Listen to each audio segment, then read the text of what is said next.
എല്ലാ PSC ഉദ്യോഗാർത്ഥികൾക്കും അസ്ത്രയുടെ പുതിയൊരു ക്ലാസ്സിലേക്ക് സ്വാഗതം. നമ്മൾ ഇന്ന് നോക്കാൻ പോകുന്നത് പുതിയ SCERT ടെക്സ്റ്റ് പ്രകാരമുള്ള 7ാം ക്ലാസ്സിലെ 1ാമത്തെ ചാപ്റ്റർ ആണ് വിളയിക്കാം നൂറുമേനി. എന്താണ് നമുക്കതിൽ ആദ്യം പഠിക്കാനുള്ളത്? വെജിറ്റേറ്റീവ് പ്രൊപ്പഗേഷൻ, കായിക പ്രജനനം. എന്താണ് കായിക പ്രജനനം?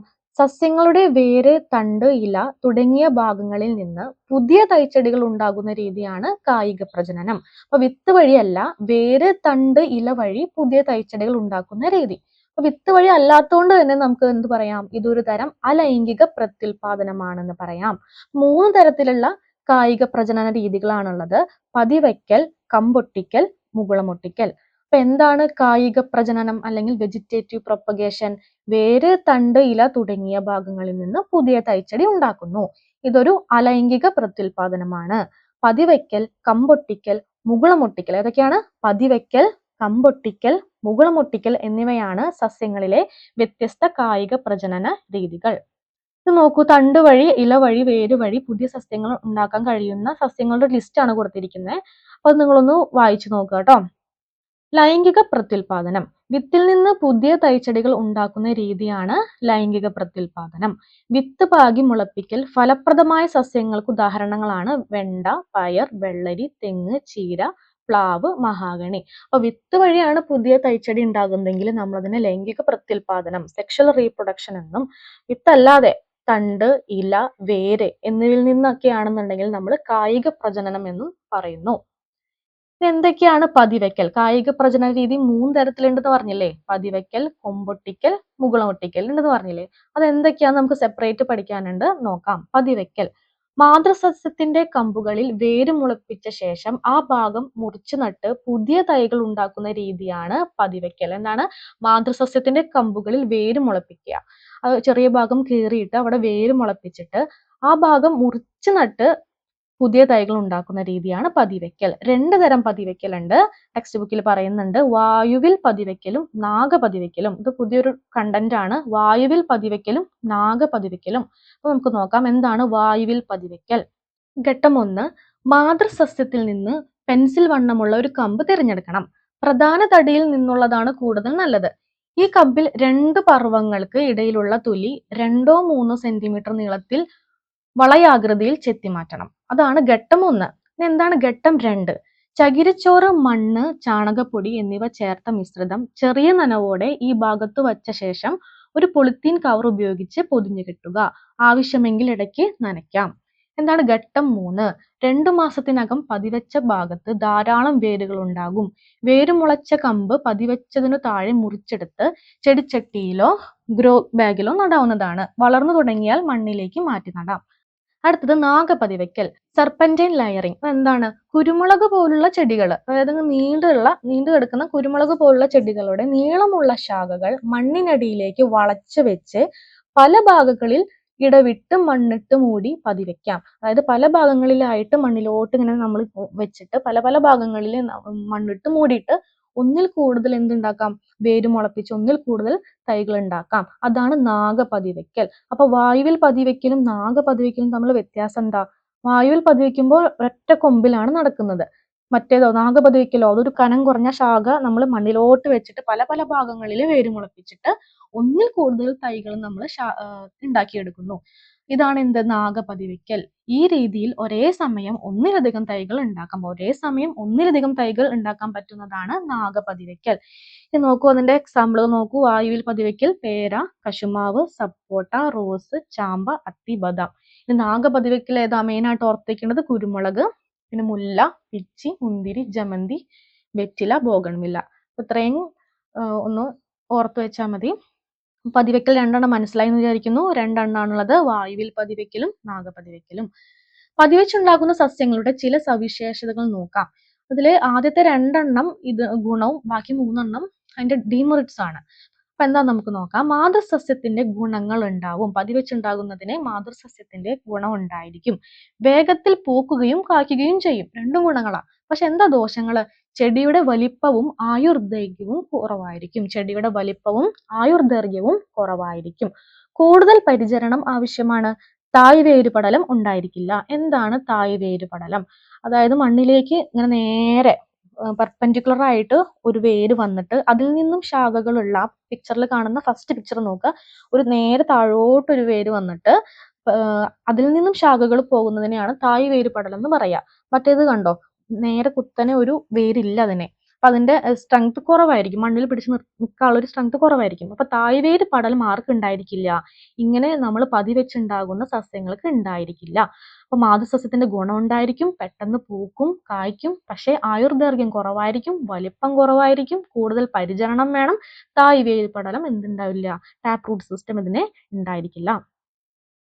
അടുത്തത് കമ്പൊട്ടിക്കൽ. രണ്ടാമത്തത് കമ്പൊട്ടിക്കൽ.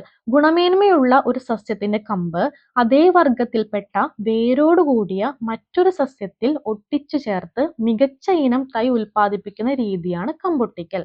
ഉദാഹരണത്തിന് നമ്മൾ 2 മാവ് കൺസിഡർ ചെയ്യാം. നാടൻ മാവും മൽഗോവയും കൺസിഡർ ചെയ്യുക. അതിൽ ഒരെണ്ണം വേരോട് കൂടി എടുക്കുക.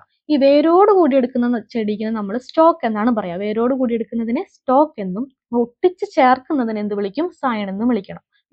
ഇത് ശ്രദ്ധിക്കണം കേട്ടോ. വേരോട് കൂടിയിട്ടുള്ളത് സ്റ്റോക്ക് ആണ്, ഒട്ടിച്ച് ചേർക്കുന്നത് എന്താണ്? സയൺ ആണ്. അപ്പൊ 2 ഒരേ ഇനത്തിൽപ്പെട്ട തന്നെ എടുക്കണം. മാവ് എടുക്കുകയാണെങ്കിൽ 2 മാവ് തന്നെ എടുക്കണം. ഈ വേരോട് കൂടിയിട്ടുള്ള മാവിന്റെ കമ്പിന്റെ തൊലിഭാഗം ചെത്തിയിട്ട് അത് ഇവിടെ ഇങ്ങനെ ഒട്ടിച്ച് ചേർത്ത് ഒരു പ്ലാസ്റ്റിക് കവർ വെച്ചിട്ട് പൊതിയും. ഇതാണ് എന്ത്? കമ്പൊട്ടിക്കൽ. കമ്പൊട്ടിക്കാനായി തിരഞ്ഞെടുക്കുന്ന വേരോട് കൂടിയ ചെടിയാണ് റൂട്ട് സ്റ്റോക്ക് എന്ന് പറയുന്നത്. ഒട്ടിക്കുന്ന കമ്പാണ് സയൺ എന്ന് പറയുന്നത്. ഉദാഹരണം നാടൻ മാവും മൽഗോവയും. ഇനി മുകുളം ഒട്ടിക്കൽ.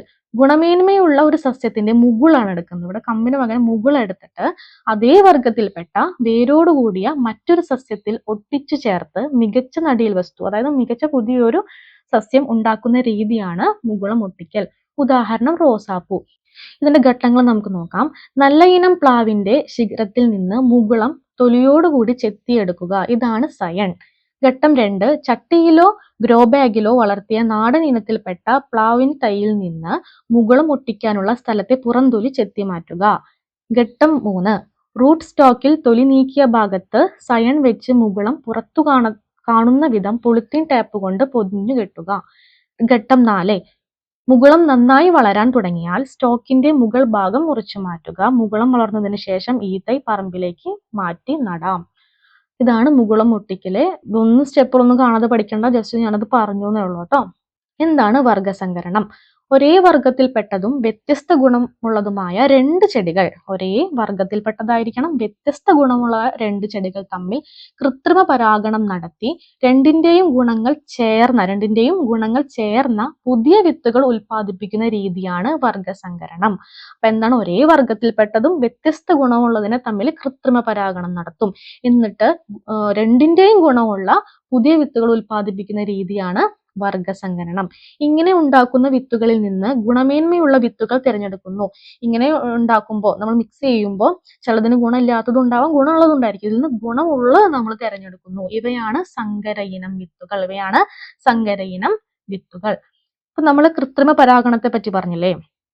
കൃത്രിമ പരാഗണം നടത്തിയിട്ടാണ് വർഗസങ്കരണം നടത്തുന്നത്. ഈ പരാഗണം 2 ടൈപ്പ് ഉണ്ട്, സ്വപരാഗണവും പരപരാഗണവും. ആ പിക്ചേഴ്സ് 2 നോക്കുക. എന്താണ് സ്വപരാഗണം എന്ന് പറഞ്ഞാല്?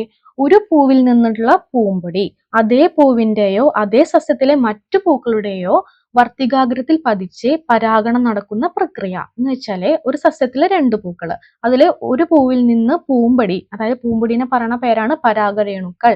ഈ പൂമ്പൊടിയിലാണ് പുൻബീജം ഉണ്ടായിരിക്കുക. ഇതെന്ത് ചെയ്യും? അതേ സസ്യത്തിന്റെ തന്നെ വേറൊരു പൂവിൽ പോയിട്ട് പതിച്ച് പരാഗണം നടക്കുന്ന രീതിയാണ് സ്വപരാഗണം. ഇനി എന്താണ് പരപരാഗണം? ഒരു സസ്യത്തിന്റെ പരാഗരേണുക്കൾ, അതായത് പൂമ്പൊടി മറ്റു സസ്യത്തിന്റെ, വേറൊരു സസ്യത്തിന്റെ പരാഗണ സ്ഥലത്ത് പോയി പതിക്കുന്ന പ്രക്രിയയാണ്, പതിച്ച് അവിടെ പരാഗണം നടക്കുന്ന പ്രക്രിയയാണ് പരപരാഗണം. എങ്ങനെയപ്പോ ഒരു സസ്യത്തിൽ നിന്ന് വേറൊരു സസ്യത്തിലേക്ക് ഈ പരാഗരേണുക്കൾ എത്താം?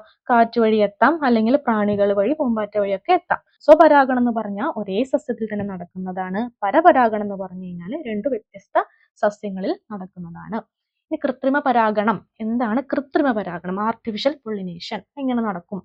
സ്വപരാഗണം തടയുന്നതിനെ കൃത്രിമ പരാഗണം നടത്തേണ്ട പൂവിലെ കേസരങ്ങൾ മുറിച്ചു മാറ്റുന്നു.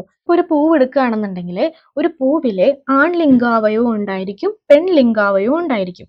ഒരു പൂവിലെ ആൺലിംഗാവയവമാണ് കേസരപുടം, പെൺലിംഗാവയവമാണ് ജനിപുടം. ഈ കേസരപുടത്തിലാണ് എന്തുണ്ടാവുക? പുൻബീജം ഉണ്ടാവുക. ഈ പുൻബീജം കാണപ്പെടുന്ന സ്ഥലമാണിത് പരാഗരേണുക്കൾ. ഈ പരാഗരേണുക്കൾ എവിടെയാണ് ഉണ്ടാവുക? പൂമ്പൊടിയിലാണ് ഉണ്ടാവുക. അപ്പൊ ഈ പൂമ്പൊടി എന്ത് ചെയ്യും? മുറിച്ചു മാറ്റും. ഒന്നാമത്തെ എന്താണ്? സ്വപരാഗണം തടയുന്നതിന് കൃത്രിമ പരാഗണം നടത്തേണ്ട പൂവിലെ കേസരങ്ങൾ മുറിച്ചു മാറ്റും. ഈ പൂവിൽ മറ്റു പൂക്കളിൽ നിന്നുള്ള പരാഗരേണുക്കൾ എത്താതിരിക്കാൻ, മറ്റു പൂക്കളിൽ നിന്നുള്ള പൂമ്പൊടികൾ എത്താണ്ടിരിക്കാൻ പൂവ് എന്ത് ചെയ്യും? പൊതിഞ്ഞു കെട്ടും. ഇതേ ഇനത്തിൽപ്പെട്ട വ്യത്യസ്ത ഗുണമുള്ള ചെടിയിലെ പൂവിൽ നിന്ന് പരാഗരേണുക്കൾ ബ്രഷിൽ ശേഖരിക്കും. പൂമ്പൊടി എന്ത് ചെയ്യും? ബ്രഷിൽ ശേഖരിക്കും. ശേഖരിച്ച പരാഗരേണുക്കൾ കൃത്രിമ പരാഗണം നടത്തേണ്ട പൂവിന്റെ പരാഗണ സ്ഥലത്ത് പതിപ്പിക്കും. ആ ബ്രഷ് വെച്ച് ബ്രഷ് ചെയ്തിട്ട് ആ പൂമ്പൊടി പതിപ്പിക്കും. മറ്റു പൂക്കളിൽ നിന്നുള്ള പരാഗണം തടയുന്നതിനായി ഈ പൂവ് വീണ്ടും പൊതിഞ്ഞു കെട്ടും. ഇതാണ് എന്ത്? കൃത്രിമ പരാഗണം. അപ്പൊ ഇതിൽ കൺഫ്യൂഷൻ കുറെ പേർക്ക് വരാൻ. 5ാം ക്ലാസ്സിലെ ടോപ്പിക്കാണ്. 5ാം ക്ലാസ്സിലെ ബുക്കിൽ നിന്ന് നോക്കി പഠിച്ചാൽ മതി. എന്താണ് കൃത്രിമ പരാഗണം അറിയാത്തവര് ഒന്ന് അവിടെ പോയി നോക്കുക. ഇതിൽ കൺഫ്യൂഷൻ വരാൻ സാധ്യതയുള്ളത്, ഇതില് കേസരപ്പൊടും ജനിപൊടും ഒരേ പൂവിലാണ് ഉള്ളത്. അതാണ് മുറിച്ചു മാറ്റിയ കേസൊക്കെ പറയുന്നത്. അങ്ങനെ ഒരേ പൂവിൽ കേസരപ്പൊടും ജനിപൊടും ഉള്ള പൂക്കളുണ്ട്. അതിനെ ദ്വിലിംഗ പുഷ്പം എന്നാണ് പറയുക. അതില്ലാത്ത പൂക്കളുണ്ട്. അപ്പൊ നമ്മളിപ്പോ ഈ പറഞ്ഞ എക്സാമ്പിളിലെ കേസരപ്പൊടും ജനിപൊടും ഒരേ പൂവിലാണ് നമ്മൾ ചെയ്യുന്നത്. അതാണ് അതിന്റെ തന്നെ എന്ത് കട്ട് ചെയ്ത് കളയുന്നത്? കേസരങ്ങൾ, പൂമ്പൊടി കട്ട് ചെയ്ത് കളയുന്നത്. കട്ട് ചെയ്ത് കളഞ്ഞിട്ട് ബ്രഷ് വെച്ച് വേറെ പൂവിലെ പൂമ്പൊടി നമ്മൾ സ്പ്രെഡ് ചെയ്യണത്. ഓക്കെ, ഇതാണ് കൃത്രിമ പരാഗണം, ആർട്ടിഫിഷ്യൽ പൊളിനേഷൻ. കൃത്രിമ പരാഗണം നടത്തിയിട്ട് നമ്മൾ വർഗസങ്കരണം നടത്തി വിത്തുകൾ ഉണ്ടാക്കി എന്ന് പറഞ്ഞില്ലേ? അങ്ങനെയുള്ള ഗുണമേന്മയുള്ള ചില വിത്തിനങ്ങളാണ്, സങ്കര ഇനം വിത്തിനങ്ങളാണ് കൊടുത്തിരിക്കുന്നത്. ടെക്സ്റ്റ് ബുക്കിൽ ഉള്ളതാണ്. മുൻപത്തെ 5ാം ക്ലാസ്സിലെ ടെക്സ്റ്റ് ബുക്ക് അപേക്ഷിച്ച് നോക്കുകയാണെങ്കിൽ വളരെ കുറച്ചേ ഉള്ളൂ. അപ്പൊ ഇത് എന്തായാലും ഇമ്പോർട്ടന്റ് ആയിട്ടുള്ളതാണ്. ഇത് എക്സാമിന് ചോദിക്കാറുള്ളതാണ്. ഇത് പഠിക്കണം. മുളക്, സസ്യം മുളക്, അതിന്റെ സങ്കര ഇനം വിത്തുകളാണ് ഉജ്ജ്വല ജ്വാലാമുഖി. ഉജ്ജ്വല ജ്വാലാമുഖി. അപ്പൊ മുളകൊക്കെ കഴിച്ച് നല്ല എരിവല്ലേ? അപ്പൊ ഉജ്ജ്വല ജ്വാലാമുഖി, മുളക് ഉജ്ജ്വല ജ്വാലാമുഖി. ഇനി പയർ, ജ്യോതിക ഭാഗ്യലക്ഷ്മി. പയർ എന്താണ്? ജ്യോതിക ഭാഗ്യലക്ഷ്മി. നെല്ല്, പവിത്ര അന്നപൂർണ. നെല്ലിന്റെ പവിത്ര അന്നപൂർണ. തെങ്ങ് ഓർത്തേക്ക് എളുപ്പമാണ്. ചന്ദ്രലക്ഷ ചന്ദ്രശങ്കര. ചന്ദ്രലക്ഷ ചന്ദ്രശങ്കര. വെണ്ട, സൽകീർത്തി കിരൺ. വെണ്ട സൽകീർത്തി കിരൺ. സൽകീർത്തി കിരൺ. അപ്പൊ മുളക് എന്തായിരുന്നു? ഉജ്ജ്വല ജ്വാലാമുഖി. പയർ ജ്യോതിക ഭാഗ്യലക്ഷ്മി. നെല്ല് പവിത്ര അന്നപൂർണ. തെങ്ങ് ചന്ദ്രലക്ഷ ചന്ദ്രശങ്കര. വെണ്ട സൽകീർത്തി കിരൺ. ഇത് കിട്ടിയവര് ഫോർവേഡ് ചെയ്ത് വെക്കോളൂ. അല്ലാതെ ഇവിടെ ഇരിക്കുക, നമുക്ക് പഠിച്ചു പോവാം. മുളക് എന്താണ്? ഉജ്ജ്വല ജ്വാലാമുഖി. ഉജ്ജ്വല ജ്വാലാമുഖി. തെങ്ങ് എന്തായിരുന്നു? ചന്ദ്രലക്ഷ ചന്ദ്രശങ്കര. ചന്ദ്രലക്ഷ ചന്ദ്രശങ്കര. വെണ്ട എന്തായിരുന്നു? സൽകീർത്തി കിരൺ. സൽകീർത്തി കിരൺ. നെല്ല് എന്തായിരുന്നു? പവിത്ര അന്നപൂർണ. പയർ എന്തായിരുന്നു? ജ്യോതിക ഭാഗ്യലക്ഷ്മി. പയർ എന്തായിരുന്നു? ജ്യോതിക ഭാഗ്യലക്ഷ്മി. അപ്പൊ അന്നപൂർണ നെല്ലിന്റെ, ജ്വാലാമുഖി മുളകിന്റെ, കിരൺ വെണ്ട. കിരൺ വെണ്ട. പവിത്ര നെല്ല്. പവിത്ര നെല്ല്. ജ്യോതിക പയർ. ജ്യോതിക പയർ. സൽകീർത്തി വെണ്ട. സൽകീർത്തി വെണ്ട. മനസ്സിലായി വിചാരിക്കുന്നു. ഇത് എഴുതി വെച്ച് നോട്ട് ചെയ്ത് നന്നായി പഠിക്കുക കേട്ടോ. ഇനി കാർഷിക ഗവേഷണ കേന്ദ്രങ്ങളാണ് നോക്കാനുള്ളത്. കേരളത്തിലെ കാർഷിക ഗവേഷണ കേന്ദ്രങ്ങൾ. കേരള കാർഷിക സർവകലാശാല എവിടെയാണുള്ളത്? മണ്ണുത്തി, തൃശ്ശൂർ. കേരള കാർഷിക സർവകലാശാല എവിടെയാണുള്ളത്? മണ്ണുത്തി, തൃശ്ശൂർ. കേന്ദ്ര തോട്ടവിള ഗവേഷണ കേന്ദ്രം. കേന്ദ്ര തോട്ടവിള ഗവേഷണ കേന്ദ്രം കാസർഗോഡ്.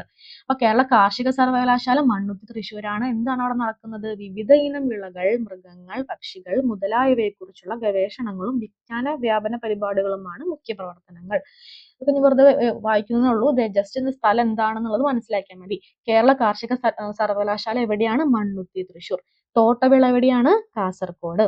കേന്ദ്ര കിഴങ്ങുവിള എവിടെയാണ്? ശ്രീകാര്യം. കിഴങ്ങുവിള എവിടെയാണ്? ശ്രീകാര്യം. റബ്ബർ ഇൻസ്റ്റിറ്റ്യൂട്ട് എവിടെയാണ്? കോട്ടയം. Rubber institute Kottayam.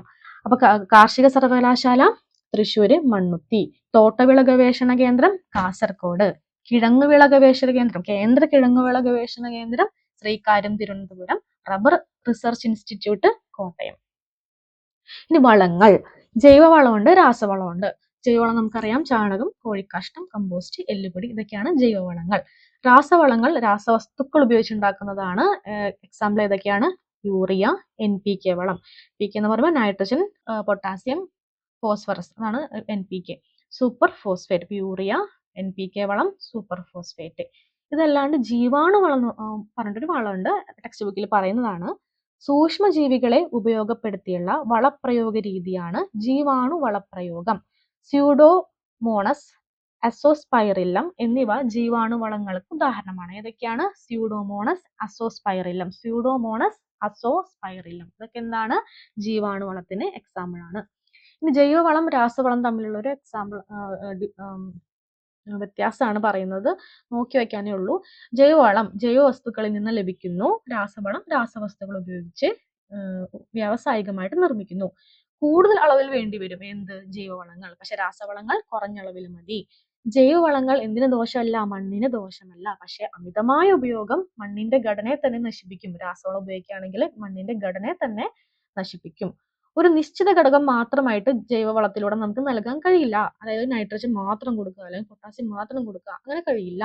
പക്ഷെ രാസവളങ്ങൾ നമുക്ക് ഒരു നിശ്ചിത ഘടകമായിട്ട് കൊടുക്കാൻ പറ്റും. ആവശ്യമുള്ള ഘടകം ആവശ്യമുള്ള അളവിൽ നമുക്ക് കൊടുക്കാൻ പറ്റും. ഇതൊക്കെയാണ് ഇതിന്റെ ഡിഫറൻസ്.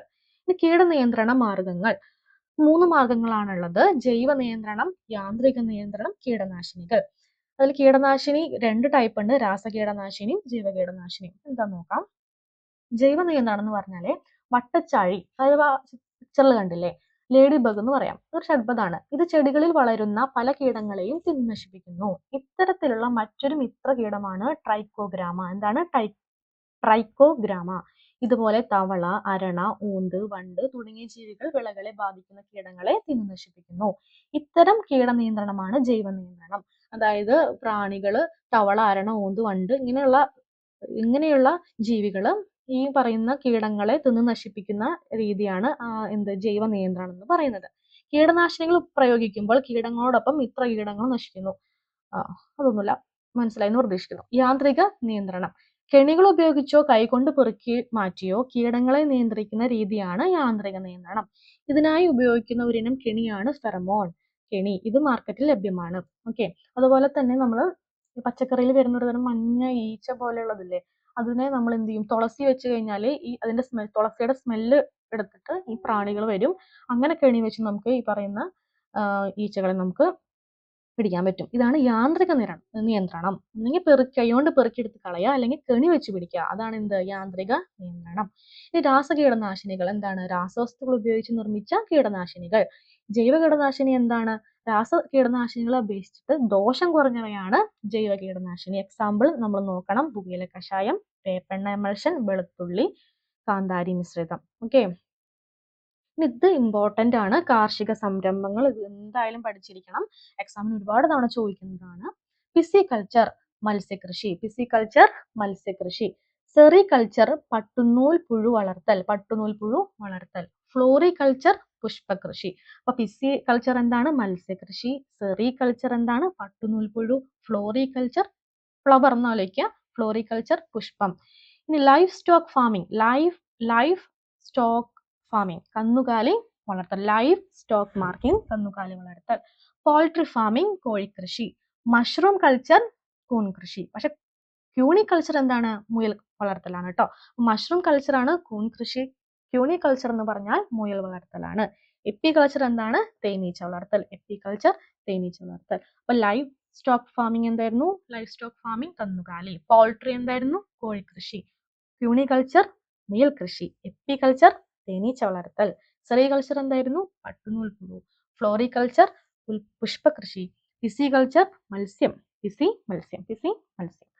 ഇത് പോസ് ചെയ്ത് വെക്കാം. നന്നായി പഠിക്കുക. നിങ്ങൾക്ക് കിട്ടുന്നോ നോക്കുക. ഹരിത വിപ്ലവത്തിന്റെ പിതാവ് ടെക്സ്റ്റ് ബുക്കിൽ ഉള്ളതാണ്. ബോക്സിൽ കൊടുത്ത കാര്യം ഉൾപ്പെടുത്തിയെന്നുള്ളൂ. ആരാണ് നമുക്കറിയാം. Doctor MS Swaminathan. അപ്പോൾ ഇത്രയും കാര്യങ്ങളാണ് ഈ ചാപ്റ്ററിൽ പഠിക്കാനുള്ളത്. വളരെ സിമ്പിൾ ആയിട്ടുള്ള ചാപ്റ്റർ ആണ്. എല്ലാവരും നന്നായി പഠിക്കുക. താങ്ക്